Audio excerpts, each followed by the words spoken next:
दिल सच्चा चेहरा झूठा। विजय एक जमींदार का बेटा है।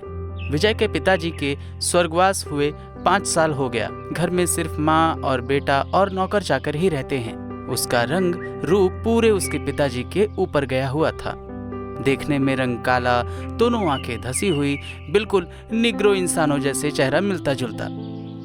कुल मिलाकर बड़ा ही विभत्स चेहरा था उसका, लेकिन दिल का बहुत ही अच्छा, नेक और ईमानदार और दूसरों की मदद करने वाला था। उसके पिताजी भी विजय जैसा ही स्वभाव रखते थे। विजय की माँ और विजय दोनों लॉन में बैठकर चाय पी रहे थे। बेटा विजय, कल मेरी कॉलेज की सहेली है ना, उससे मेरी फोन पर बात हुई थी। उसकी बहुत सुंदर सी एकलौती लड़की है, नाम है रचना। वो तुम्हारे बारे में पूछ रही थी और शादी के बारे में भी। उन्होंने कहा कि आप लोग आओ, रिश्ते की बात भी करते हैं। अगर रिश्ता अच्छा लगा तो फाइनल करते हैं। तो बेटा कल चलना है पटेल नगर लड़की को देखने। माँ, 2 साल में कम से कम 50 लड़कियाँ देख चुकी हो, लेकिन कोई भी लड़की मुझसे शादी करने को तैयार होती ही नहीं है, क्योंकि देखने में मैं काला और बदसूरत भी हूँ, जिसकी वजह से लड़कियाँ मुझे रिजेक्ट कर देती हैं। माँ, ओहो बेटा, ऐसे नहीं बोलते। शादी ब्याह तो भगवान तय करते हैं बेटा। तू चिंता मत कर, तू कल चल, देखना ये रिश्ता पक्का हो जाएगा। और फिर दूसरे दिन विजय ना चाहते हुए भी माँ के साथ लड़की देखने जाता है। लड़की की माँ, पिताजी और लड़की तीनों स्वागत करते हैं। विजय लड़की की सुंदरता को देखकर खो जाता है। विजय अभी तक जितनी भी लड़कियां देखा था, उन सारी लड़कियों में से ये कई गुना बेहतर और सुंदर थी। विजय को बहुत पसंद आई, पर वो मायूस भी था, क्योंकि वो जानता था कि लड़की उसका चेहरा देखते ही मना कर देगी।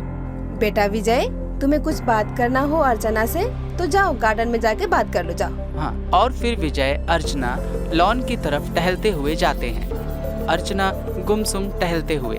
मिस्टर विजय, आप बुरा न माने तो एक बात कहूँ, आप मुझे कहीं से भी किसी भी एंगल से मुझे पसंद नहीं। आपने कभी अपनी शक्ल आईने में देखी है? मेरी मम्मी डैडी आपसे शादी करवाने के लिए जिद में अड़े हैं, क्योंकि आपकी मम्मी और मेरी मम्मी कॉलेज की दोस्त है। और एक बात बताऊं, मैं अपनी मम्मी की बात बचपन से मानती आई हूँ, और उनकी बात नहीं मानूंगी तो उनको बुरा लगेगा। इसलिए मैं नहीं चाहती मेरी वजह से उनको दुख हो।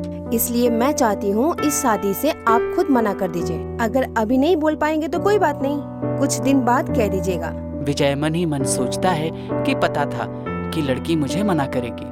जो डर था वही हुआ। खैर, नसीब में जो लिखा है वही होगा। और फिर कुछ दिनों के बाद अर्चना के परिवार मेरी माँ से मिलकर अच्छे मुहूर्त देख दोनों परिवार शादी की डेट फाइनल कर देंगे। और जब अर्चना को पता चलता है तो वो गुस्से में अपनी माँ से, मम्मी, मुझे ये लड़का बिल्कुल पसंद नहीं है, और तुमने फिर फाइनल भी कर दिया। उसकी और मेरी जोड़ी देखकर मेरे फ्रेंड्स हंसेंगे। तू इससे पहले जिस लड़के से प्यार करती थी उससे शादी करने की जिद की थी ना। देखने में तो फिल्मी हीरो जैसा था, पैसे वाला भी था, सब कुछ था, पर उसने तेरे साथ गद्दारी की ना, तुझे धोखा दिया ना। तेरी सहेली के साथ ही वो प्यार करने लगा। तुझे बाद में पता चला तो बेटा चेहरा मत देख, दिल देख, दिल। विजय भले ही देखने में काला है, पर उसका दिल बहुत साफ है। बहुत अच्छा लड़का है। उसके पिताजी भी बहुत अच्छे हैं, दिल के बहुत सच्चे इंसान थे। अर्चना मुंह बनाकर चली जाती है। कुछ दिनों के बाद दोनों की शादी बड़ी धूमधाम से होती है। सुहाग रात की सेज पर अर्चना बैठी हुई है। विजय कमरे में आता है, उसके करीब जाता है और बैठता है। दोनों कुछ देर चुपचाप बैठे रहते हैं। विजय कहता है, आपको शायद मैं पसंद नहीं था, पर मुझे बोला गया था आपकी फैमिली की तरफ से कि ये शादी से आपको कोई ऐतराज नहीं है। तो आपको मुझसे पूछ लेना चाहिए था कांटेक्ट करके। मैंने काफी कोशिश की, पर आपके पापा नहीं चाहते थे कि मैं शादी से पहले आपसे मिलूं। और फिर आपका पर्सनल नंबर भी मेरे पास नहीं था। अर्चना उसे देखती रहती है। रात बहुत हो चुकी है, नौकर चाकर सभी सो गए होंगे, आपको भूख लगी होगी, मैं आपके लिए खाना लाऊं? नहीं, मुझे भूख नहीं है। दूसरे दिन सुबह फ्रेश होकर विजय नाश्ते की टेबल पर बैठता है। तभी माँ आती है। बेटा, बहू नहीं आई, बहू को भी बुला, साथ में नाश्ता करेंगे। विजय कमरे में जाता है। विजय, आप चलेंगी नाश्ता करने या फिर मैं लेकर आऊं? कोई जरूरत नहीं है, मैं आ जाऊंगी। अर्चना आती है, सासू माँ को पाँव छू के प्रणाम करती है। साथ में नाश्ता करते करते सासू माँ से अर्चना की अच्छी जम जाती है। नाश्ता करते करते अचानक अर्चना की नज़र दीवार पर लटकी विजय के पिताजी की फोटो की तरफ जाती है, यानी कि ससुर जी। देखने में बिल्कुल विजय जैसा रंग रूप दिख रहा था।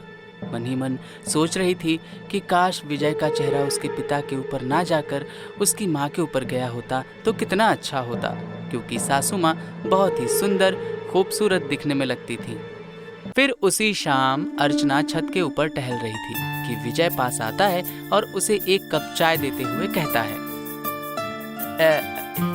लीजिए चाय पीजिए, क्योंकि शाम को चाय पीने की आदत है आपको। चाय नहीं मिलने पर आपके सर में दर्द होता है। ये सुनकर अर्चना आश्चर्य से पूछती है, आपको कैसे पता कि मुझे शाम को चाय चाहिए होती है? मैंने कल फेसबुक प्रोफाइल में देखा था। अर्चना चाय पीते हुए नीचे लॉन की तरफ आती है। उसके पीछे पीछे विजय भी आता है। लॉन के गार्डन में उगी घास काटकर इकट्ठा करती हुई नौकरानी को देखकर अर्चना पूछती है, अरे सुनीता, घास का क्या करोगी? मैम साहब, खरगोश पाला है ना मैंने, तो उसके लिए लेके जा रही हूँ। मुझे भी खरगोश बहुत पसंद थे, बट मेरे पापा को बिल्कुल नहीं पसंद है। वो कहते थे कि झंझट वाला काम है, इसका बहुत ध्यान रखना पड़ता है ना, इसलिए। लेकिन मुझे बहुत मन था पालने के लिए। ये सारी बातें विजय सुनता है। दूसरे दिन विजय सुबह ऑफिस के लिए निकलता है और निकलते वक्त विजय कहता है, अर्चना आप अपना ध्यान रखिएगा। विजय निकल जाता है। अर्चना मंद मंद मुस्कुराकर उसे जाते हुए देखती है। शाम को डोरबेल बजती है। अर्चना दरवाजा खोलती है। सामने एक आदमी 2 खरगोश पिंजरे में लिए खड़ा है। विजय कहता है, मैडम ये विजय सर ने भेजा है, मैं उनके ऑफिस का बॉय हूँ। और वो खरगोश का पिंजरा अर्चना को देता है और चला जाता है। अर्चना मंद मंद मुस्काती है। पूरा दिन खरगोश की देखभाल में बीतता है। शाम को विजय ऑफिस से लौटता है। आपके चेहरे से लग रहा है कि आपका मूड बहुत अच्छा है। क्या आप हमारे साथ चलेंगी पानी पूरी गोलगप्पा खाने मार्केट में? मुझे पता है कि आपको कभी कभी शाम को पानी पूरी खाने की भी आदत है। अर्चना सरप्राइज सा उसको देखती है। विजय कहता है, मैं जरा फ्रेश होकर आता हूँ, फिर साथ में चलेंगे। और फिर कुछ देर बाद विजय अर्चना को लेकर मार्केट में जाता है। अर्चना को अब धीरे धीरे विजय का बर्ताव बहुत अच्छा लगने लगता है। कुछ दिनों बाद बारिश का मौसम शुरू हो जाता है। अर्चना को बारिश में भीगना बहुत पसंद था। अचानक झमाझम बारिश होने लगती है। ये देख अर्चना भीगने के लिए लॉन की तरफ आती है। ये देख विजय उसे रोकते हुए कहता है, अरे बारिश में मत भीगिए, नहीं तो आपकी तबीयत खराब हो जाएगी। देखिए, मैं कई दिनों से आपके साथ अच्छे से पेश आ रही हूँ। इसका मतलब ये नहीं कि आप मेरे ऊपर रूल करेंगे। हमें अपनी लिमिट में रहना चाहिए। और आप फिर होते कौन है हुक्म चलाने वाले? ये कहते हुए वो लॉन के खुले जगह पर जाकर भीगने में मशगूल हो गई। खूब मजे लेकर भीग रही थी वो घंटों तक। रात को जब वो सोने गई तो खांसी, सर्दी, जुकाम और बुखार से तप रही थी। Like, share and subscribe Kabu TV.